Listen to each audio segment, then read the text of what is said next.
Hello, everybody, and welcome back to another episode of the Cinema Wave Podcast. We are back to talk about episode 3 of season 2 of HBO's House of the Dragon.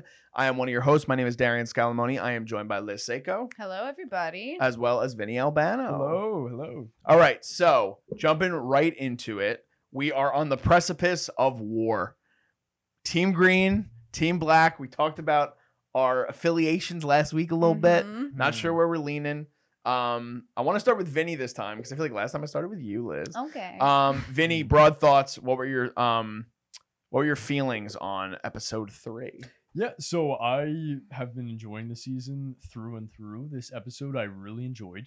I love how we are teetering on how Rhaenyra and Alicent are parallels with each other, how they both do not want to engage in such conflict, but they're alliances. There you have Daemon and you have the council on Rhaenyra's side, and you have Aegon and Aemond and Kristen Cole on Alicent's side, and they're like, no, we want to go head on, we want to just kill and obliterate, while the two the two womanly figures and the mothers of both sides are wanting to not have any conflict, which also, now that I'm speaking on it in retrospect, is a very good commentary on just, I feel, this feminine kind of womanly figure in storytelling, and how, the mother never really wants to see their own children fight like this.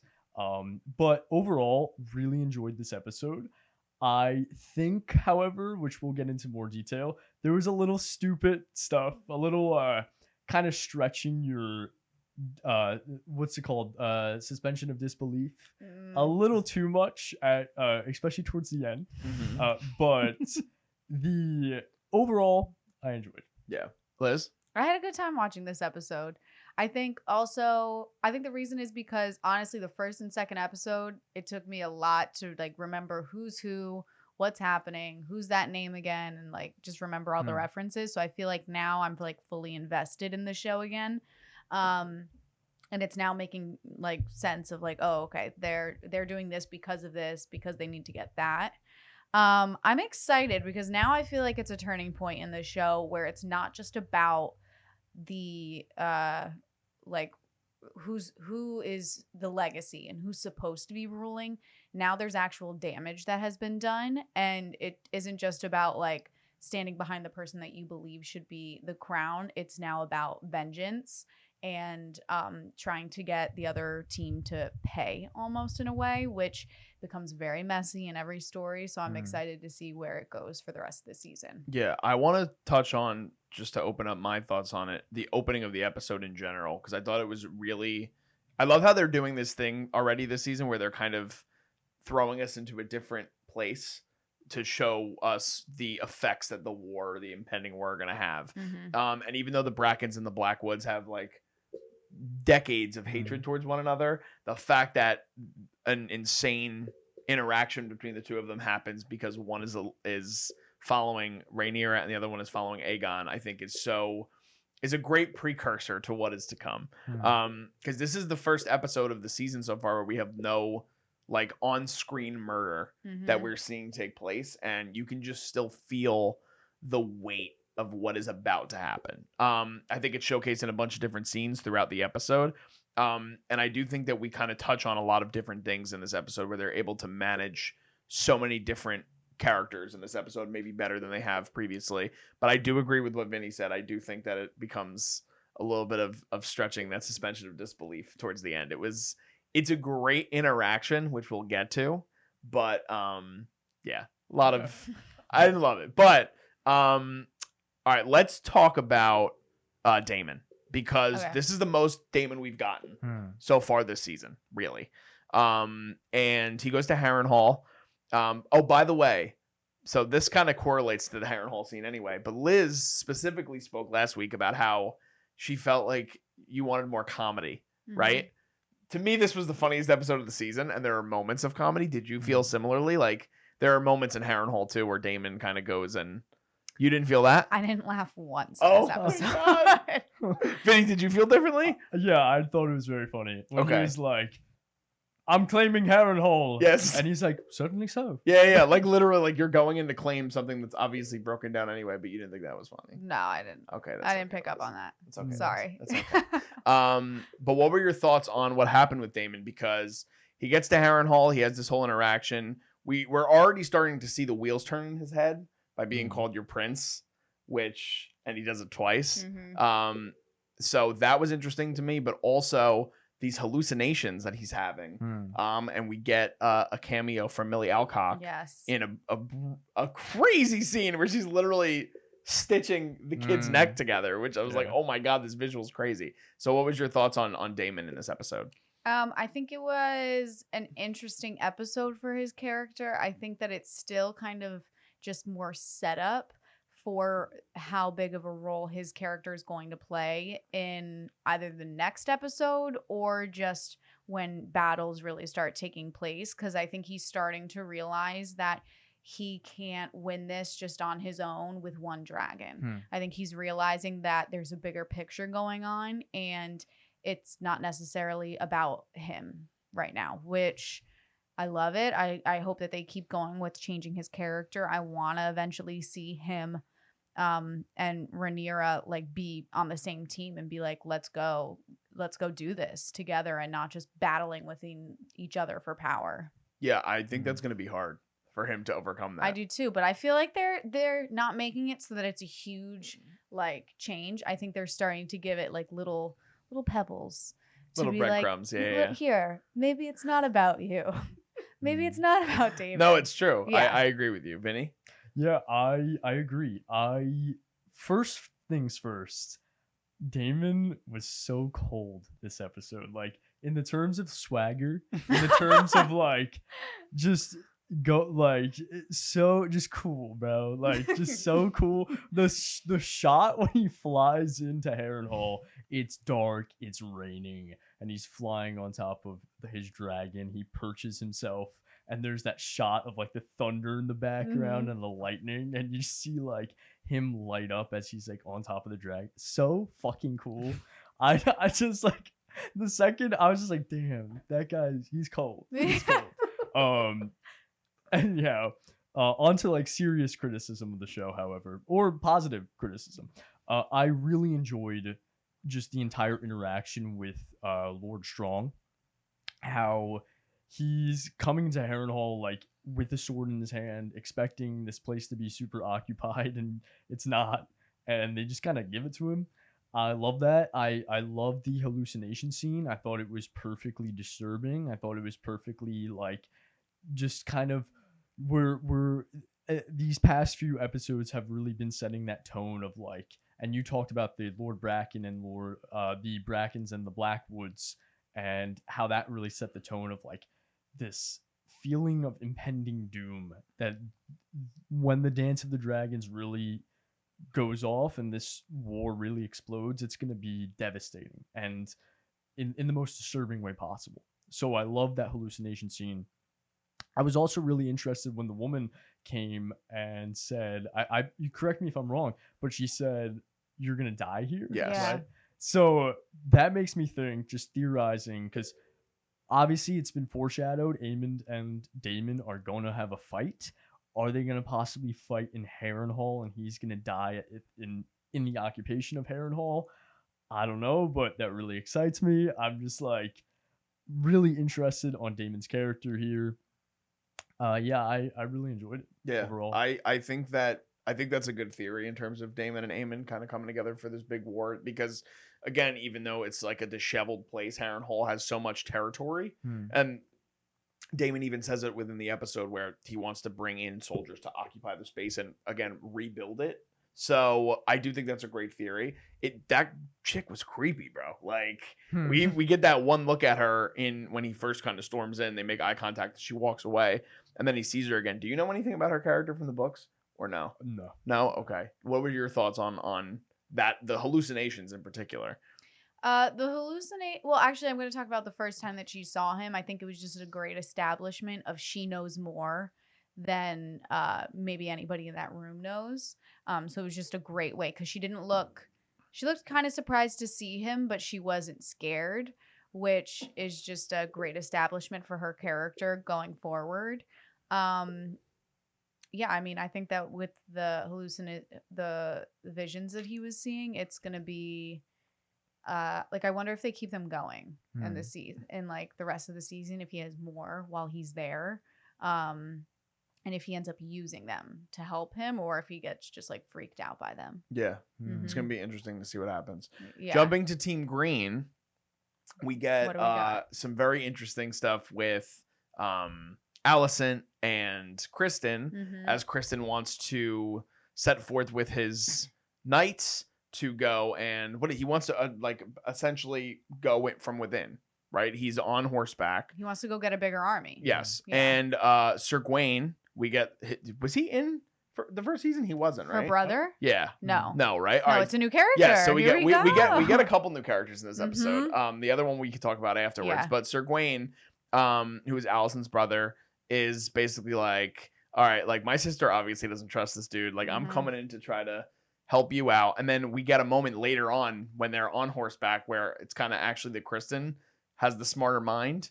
So what was your thoughts about the introduction of his character and going forward? Like we have this crazy scene in which they're being chased by again. I wish I knew the character's name. Do we know the character's name? Baelor? Baelor Or No. Bela? Balin and Rhaenyra's kid, right?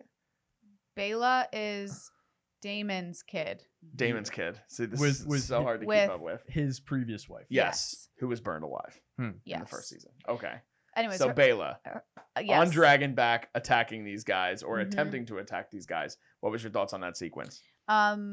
I loved it. A part of me knew, I was like, there's no way she's just gonna like burn them up right now, because that just kills a whole part of their storyline, and the hand. Like, but one thing that I really loved was what's her brother's name? Bela's brother's name? No, Alicent's. Oh, Sir Gawain. Sir Gawain, when he was meeting him for the first time and was like, made a comment about like, oh, like my dad was the hand before you. Three What- generations. Three of generations. kings. What a great like slap in the face. Yeah. Like just really great moment of not knowing if he's whose side he's going to be on, because at the end of the day I think he's going to choose his own family, not this knight who he was also watching kind of talk with his sister. So like, is it going to get more obvious to people that they're sleeping together? That I'm excited to see. But I loved the sequence of her flying down on them and just the fear that you finally kind of get to see that these men that are ready to kill people have of these dragons. Like how great The of a moment. severity and how Yes. important these dragons are going to play a role in this Mhm. war. 100%. And like just the fear that the moment that they see one instills in them, I just can't wait to see how crazy it gets. from Yeah, there. I'm very curious to see what's going to happen with Gawain and Kristen going forward. I mean, you also get that moment, even after he talks about Otto being the hand, he talks about like how he rose to such a power of such a role of prominence when he comes from his background, being like it just alluding to how seedy Kristen really is. Mhm. And I saw somebody on Twitter say that they were like, why does every woman look at Kristen like this? And it's like the way that Alicent looks at him when he's at the table and he's saying stupid shit. And it's like every female that he's managed to fuck over like has looked at him in this way, and he's totally I think he's gonna die a brutal death. I think in he this has show. to. Honestly, Yeah. he's like kind of a loser, right? Yeah, I mean, kind of. No, Like 100%, when he was at the 100%. table for the first time, like his first moment being the hand, he shows up late. First of all, Mhm. bad move, dude. Yeah. Like embarrassing. And then also just has like nothing to say in the beginning. He's Well, thinking about where his characters come from too, like we've talked about it a little bit, but like being the white cloaks, they're called, right? The knights. Being a white cloak and obviously breaking that chastity oath, and then now he's the But he did it with Rhaenyra. Well, he did it with Rhaenyra. Rhaenyra, and now he's sleeping with the king's mother. Yeah. And now look at the after effects, even losing Eric last week, that now Aegon puts, which this is probably the craziest part of the episode to me, but again, expected knowing the kind of a king that Aegon is. Aegon putting his boys in as white cloaks just because they've lost soldiers now, and they're like, yeah, like, and in the first season, it's such an exhaustive process to be a white cloak, and Aegon does it like that, And then they're like, yeah, like he's never fucked a girl before. We're going to go out and we're going to make it happen. And he like kind of is like, no, that's not going to happen anymore. But then you obviously see later on, he's like encouraging these guys to just continuously break their chastity. So Kristen has come such a long way in a bet. Like obviously he's just sort of in a tailspin of where they're going with his character. Vinny, how did you feel about his interactions with Gwen and sort of where we're going forward with Kristen right now based on what we saw this episode? I loved it. I love that scene with Bela and the dragon coming down. I think Kristen, I agree with you guys. Like, he's gonna die a brutal death. I kind of hope he does in a way. Like I feel like it. Fun is not the right word to use, but I think Fabian Frankel does an incredible job. His performance here, playing Kristen Cole, and I'm just so interested. Like, we've already seen in the previous episode how like the amount of stress and frustration on his character that he's making really foolish decisions with Sir Eric last episode.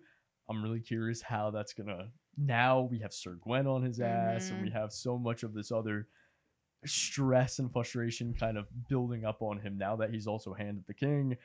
Really curious what foolish decisions he makes in next episode and episodes, in the future. Yeah, I think him being the Hand is gonna be a major contributing factor to why Aegon's reign is just gonna literally again, like just being a conqueror, which might be a good transitional point for the actual moment that we've alluded to a little bit, right? So at the end of the episode, and then we'll go back to the other new character because it is something I definitely think we have to talk about. But at the end of the episode, we have Rhaenyra meeting with Alicent, which comes at a time like Vinny had alluded to a little bit. It's a scene that it kind of stretches just that suspension of disbelief on like how the hell is she able to get in there and get that close to the king's mother. But there is a really important part of their conversation. I mean, the whole conversation is great in terms of the writing, but we finally get that reveal of Rhaenyra discovering that Viserys was telling her about the Song of Ice and Fire, and she misinterpreted what he was saying for Aegon becoming the king. When she felt that he was going to be the peaceful one to bring everybody together, but indeed he's the conqueror. So Vinny, what did you feel about that scene in general? And sort of what is to come with that conversation? Because at the same time, Alicent is still very against the fact that like, it can't be, he's talking about our son, but obviously she is in rejection mode because I think she might feel so much guilt from what has happened. Yeah. Starting chronologically, I'll start from the beginning. I think it was very Game of Thrones season 8, very kind of stupid how fast that plan was enacted.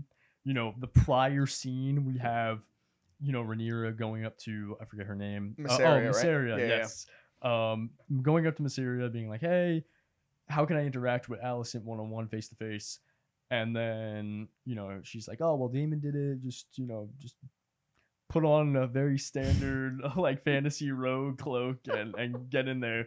It happens instantaneously. They form a plan. In the next scene, she's already on a fisherman boat to King's Landing. In the church, boom, boom. That's it. What's crazy to me is that towards the beginning of the episode, Kristen Cole sets off with Sir Gwen to gather troops, and he goes off, and he hasn't made it to his location yet. But in the matter of one scene to the next scene, Rhaenyra was able to form a stealth plan herself. Also, make sure that no one else at Dragonstone knows, because obviously, if anyone else knew, they would try to stop her. Form a stealth plan, including herself as the rogue, goes in there, like so, that was just incredibly just stretching that suspension of disbelief. Like it was just like I kind of rolled my eyes of like, all right, it's that easy. Like I feel like everyone would be dead by now if it was that simple and that quick, compared to also in the chronological order of things, how quick she was able to get there compared to the other characters in this episode who are still on their travels in the same span of time. So yeah, but their interaction, loved. I loved seeing them. I feel like it's been forever, season 1 was so long ago in real time, and then with that, episodes have gone by where we haven't seen these characters interact face to face in so long. I thought it was very beautiful. I thought it was very impactful. And the amount of history they've had, and how since then, since the last time they saw each other, so much has gone down, and it's just that like almost breaking point. And I almost feel like I really resonate with both Alicent and Rhaenyra here, of like Rhaenyra is just so desperately like, please listen to me, please. And it's like all it takes is for her just to scream, guards, this is Rhaenyra. But she doesn't do that. And that sense of tension, but that sense of desperity in Rhaenyra, and also incredible performances on both of their parts. Olivia Cook and Emma Darcy just kill it here. Yeah, it was a beautiful interaction. I think the build up to that, but the interaction itself, and having that bomb drop of like, no, that was the Song of Ice and Fire. That wasn't your Aegon. And I don't even know if Alicent is fully processing what that really means, but yeah. Liz? I agree with you guys in the beginning. I thought it was like how many more scenes do we have to see of somebody just walking into the place that they want to be? Like Sir Eric just did it the last episode, and now she is doing it. And in the first episode, like the rats did, like they did it too. So it's like, what is every episode just going to be somebody walking in and just doing whatever they want without regard? Yeah. So I think they gotta chill on that stuff for a little bit for the next episode. I did love the conversation though between the two of them. I think that they needed to do that in order to catapult into the next kind of scenes that they're going to start doing and really let the war unfold. I think up until this point, it's really just been Rhaenyra thinking, I just need everybody to know that like this was a mistake and that I'm the rightful heir and everything will be better. And I think this is the first time that she's realized like, no, so much has happened besides that you can't just go back. And it's not just saying that you're the rightful heir. There's actual like problems now at hand. And I actually think that Alicent realized that she messed up, but she knows that what can she do? She can't just say like, oh, hey, everybody, like I made a mistake. And she's like, my father's not here. And I think in her mind, she knows that if she were to say to her son, I made a mistake and you're not the rightful heir, he'd totally kill her. He'd be like, I don't care what you say. Like I'm here and I'm the king. So I think I think it's one of my favorite moments because it's really also just as a metaphor saying that like mistakes can't always be taken back. Like there's repercussions of decisions that are made. And I think that these two women are finally seeing that they're not just playing a game anymore. They are like the main chess players in this. And every decision that they make has an effect. Which is what I'm excited to see Rhaenyra, because I think she's been playing it safe. And so now I think she's going to be like, well, shit, I'm going to get my hand in this game if I'm going to actually come out with the way that I want it to come out. Yeah, I think you bring up a lot of great points. The one thing I want to talk about first, the first part you brought up, I'm like worried. I wonder if it was like a mandate by HBO being like, we see enough of these characters walk. Let's just get them to where they need to get to for like maybe, which is upsetting because I feel like there are actually really great character moments in Thrones where you see the journeys of these characters, which sucks. Like again, like kind of what you talked about in terms of comedy and humor, like character moments between Jaime and Tyrion and all these different characters throughout the seasons where like they're on these treks and they interact with all these different people and they have these great character moments. It's when relationships are built too. Yeah, 100%. So it's upsetting. I agree with you on that. And in terms of the one point that I definitely wanted to double down on that you brought up was there is definitely a sense that Alicent is trapped in when she's talking about how everything has basically gone to shit since her son has become king. And I do think that she has this realization that she might have made a mistake, even despite what she thought she was doing was through the king's wishes. But now she's in this position. And I don't know if either of you guys saw excuse me, the end of where they chose the preview for the following week. Did you guys see that? I watched it, yeah. They show you like there's a very, very tense interaction between her and her son where she's like, why, what are you gonna do, kill me? Like literally like talking to him about that exact scenario upcoming. And just very curious to see what's going to come of Aegon. Like there's a lot still left to be seen. And we do get an interesting moment with Aegon later in the episode with Aemond Yes. in the brothel, Yeah. which I think is a great place to go now. Where like I was talking about earlier, him and the White Cloaks and the new White Cloak, they're taken out to a brothel for him to lose his virginity. And as he's opening all these different curtains to all these different prostitutes, he opens up one to Aemond, basically completely naked, snuggled up next to this woman that we discussed on last week's episode. And we do get some sort of a reveal, because we were curious who this woman was, that it was the first woman that he had lost his virginity to, and he still feels this affinity toward, obviously. And I think it speaks so much to Aemon's character and his insecurities as a person. And I just wanted your because it's a very interesting scene and an interesting interaction between Aegon and Aemond too, where even though Aegon's the younger brother, he is Aegon's the younger brother, correct? Mm-hmm. I thought Aemond was. Is he? Okay. I don't know why I thought Aegon was the younger one. But Aegon's the taller one, right? The eye? No, Aemond is the taller one. So Aemond's younger. He is the younger one. Okay. Yeah. So, but he has because if he was older, he'd be yeah, I king. guess yeah. But so he has this older, like, younger brother complex with Aegon, where he just sort of shrivels up a little bit every time he's around his brother, and his brother is mocking him in this moment. So what did you think about their whole interaction? Well, I think that it's interesting because this is probably the first time that I've actually felt empathy for Aemond. And so I kind of hope they keep going down that road a little bit with him and don't make him into a complete sociopath villain, even though he kind of already is that way. I think that his character just has a lot of growth into becoming somebody that sees his brother for who he is or what he's going to do, and maybe he can kind of get in the way a little bit more. So I'm excited to see where his character goes, because I think this was a big turning point for him. No, I totally agree. I felt bad for him in the scene. However, that look, that just kind of like stoic look, because he kind of like, oh, all right, well, do as you all will, and he walks away, and there's that close up, and we see his sapphire eye just very stoically kind of just trotting forward. I think, and then I'm kind of going to the theory crafting too, because this includes the trailer for next episode. We see Vhagar, his dragon, come onto a battlefield. And earlier in that episode, Kristen Cole, as Hand of King, says no. Vhagar stays in King's Landing for the defense of the city.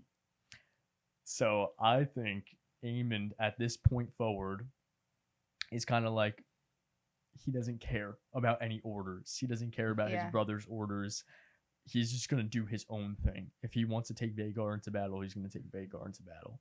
You know, so that's my theory. I think this is going to be really the building onto the idea that Aemond is going to slowly not listen to Aegon. You know, despite him saying, "Oh, I'm loyal to my brother. I'm loyal to my brother." You know, in the previous episodes. So, yeah.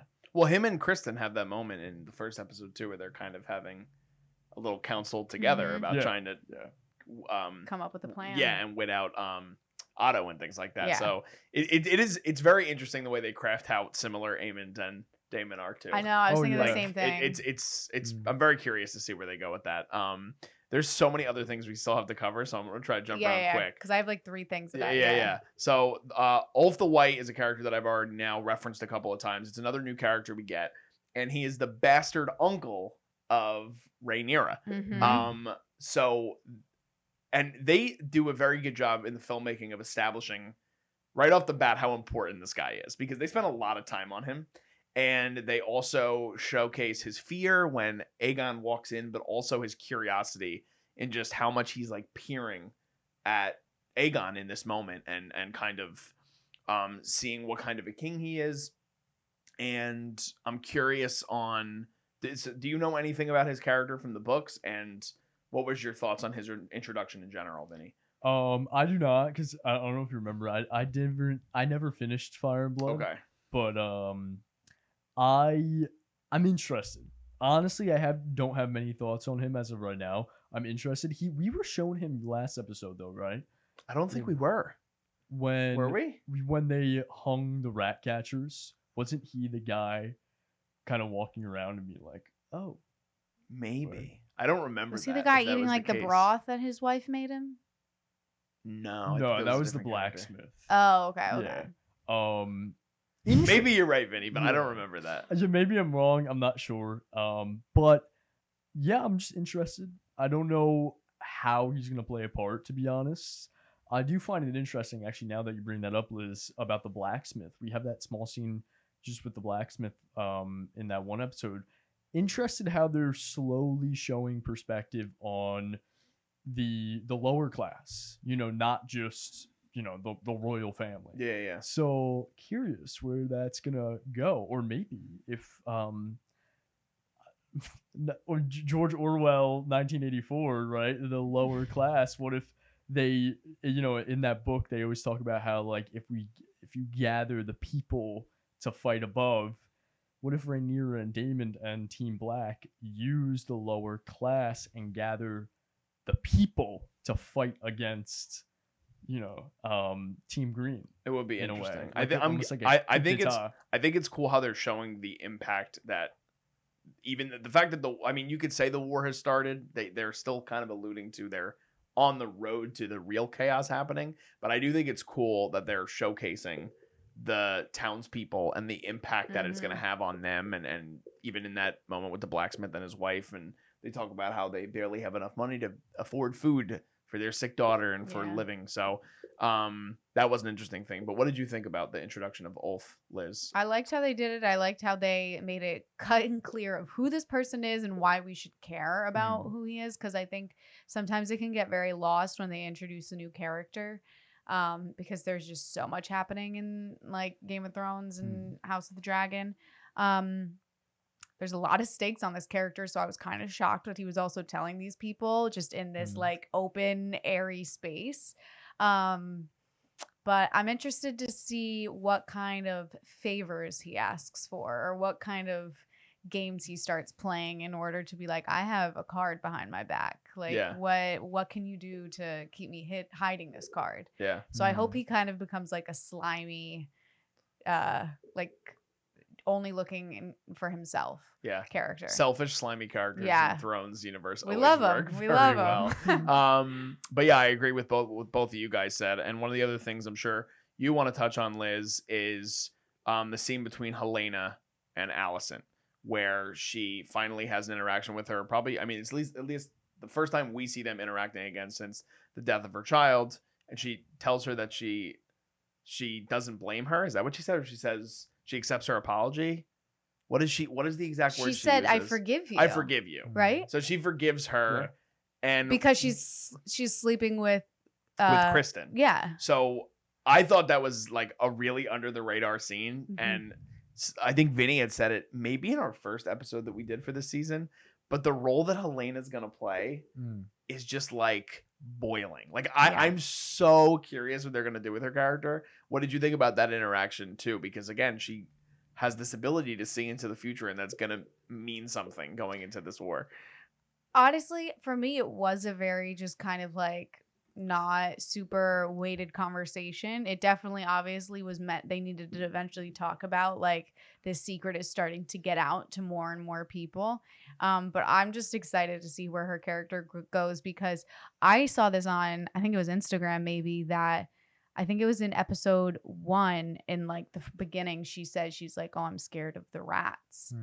And so it's like, I just keep seeing people are like, we got to listen to this girl. You got to listen to everything that she says.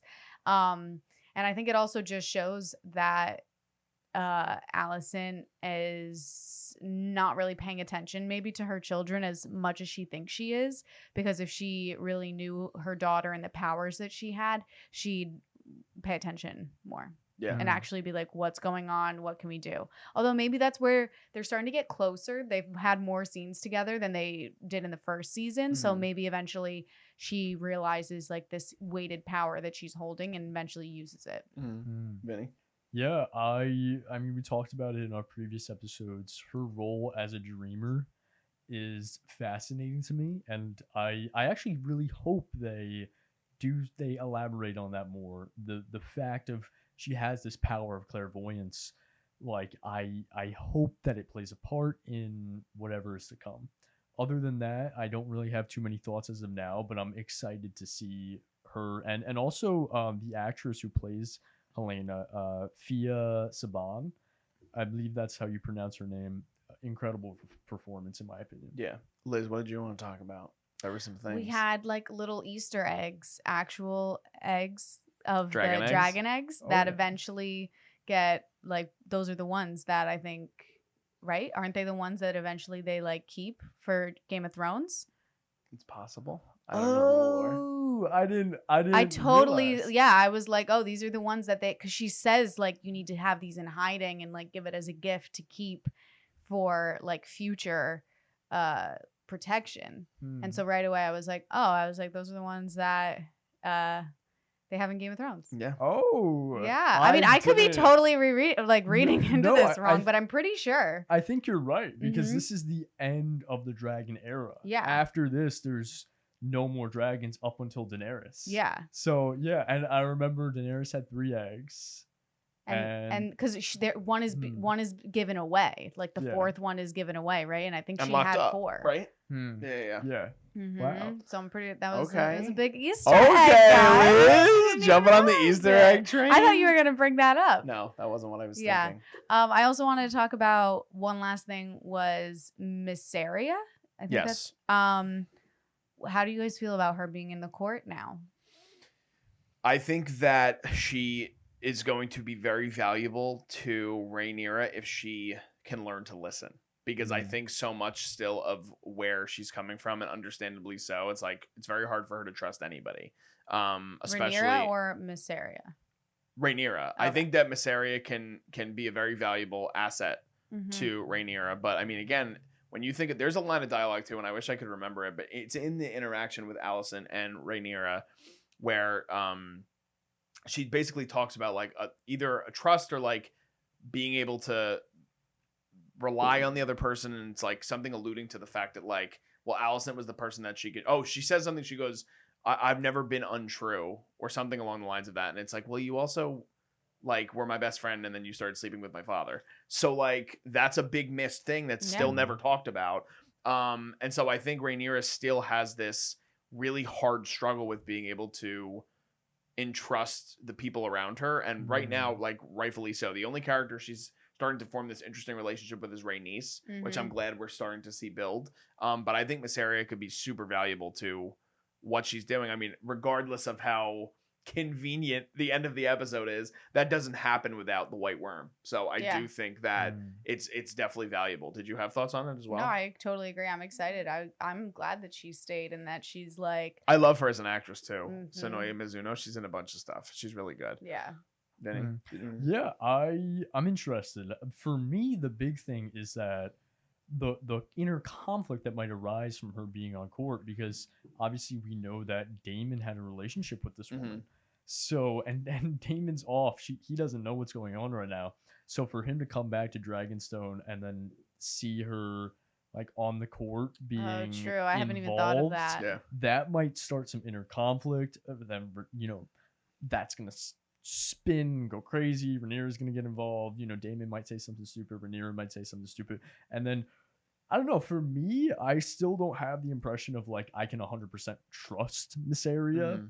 because I mean she's even said it herself. She just works for money. You know what I mean? She said it in that first episode of the season. Like if she gets paid, she works. So like She's she in doesn't tow. have- She's in tow of Team Black though right now. So as long as they don't Yeah.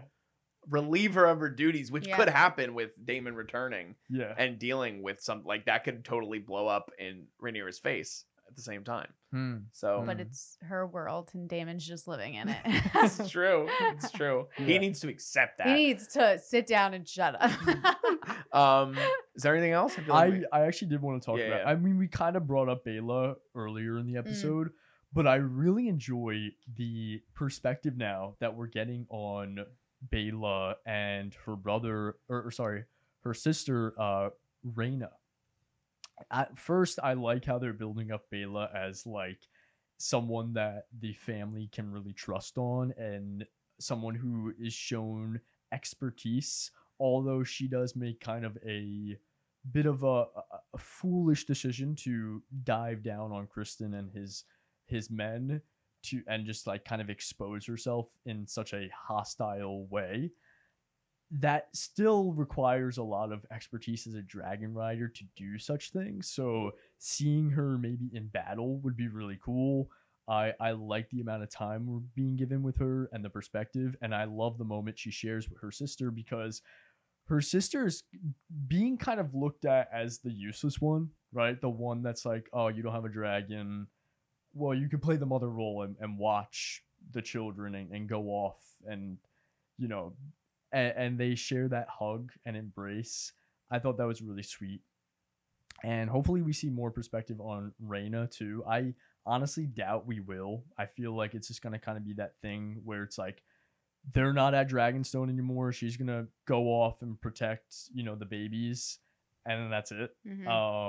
But I did like seeing that perspective on the characters. Yeah, I agree. It was an emotional moment too for Rhaenyra, kind of letting go of all of her kids. Yeah. Just like that. Do you have anything on it, Liz? No, I agree. I agree with what Vinny said. Yeah, for sure. Well, that is going to do it for our review and discussion on episode 3 of season 2 of House of the Dragon, titled The Burning Mill. Let us know in the comments what you guys thought about the episode.